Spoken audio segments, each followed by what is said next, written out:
सिंधी ॿोलीअ जे आईंदे बाबति अॼु हर सिंधी सोचे रहियो आहे। ॿोलीअ जे आईंदे बाबति अॼु असीं ॻाल्हि ॿोल कंदासीं सिंधीअ जे बर्ख साहित्यकार, भाषा विज्ञानी डॉक्टर सतीश रोहिड़ा सां। सिंधीअ जे वाधारे जी ज़रूरत आहे बि या न? भाषा जे वाधारे जी ज़रूरत आहे या न, सच त इन सुवाल जे मथां ई सुवाल जी निशानी आहे, छो त इन सुवाल पुछण जी ज़रूरत ई न आहे।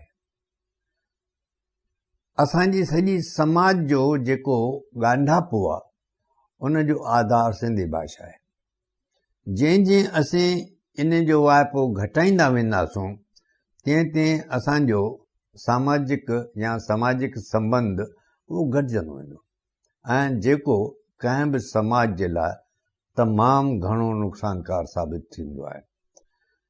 उन खां सवाइ लिखण में बि सिंधीअ जी सख़्तु ज़रूरत आहे, छो त लिखियल सिंधी असांजे लिखियल इतिहास ऐं असांजे लिखियल साहित्य सां असांखे ॻंढे थी। उन साहित्य परंपरा खां या उन अदबी परंपरा खां असीं बिल्कुलु कटिजी वेंदासीं जेकॾहिं असीं अॼु सिंधी नथा लिखूं।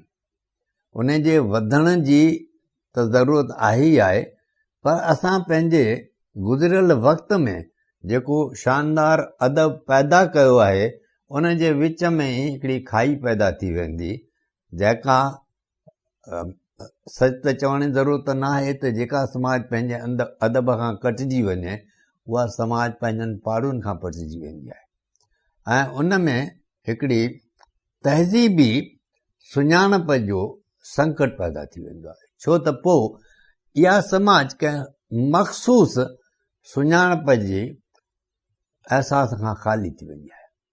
इन करे सिंधीअ जे वाधारे जी त सख़्तु ज़रूरत आहे, उन जे वाधारे बाबति ॿ राय थी नथा सघनि।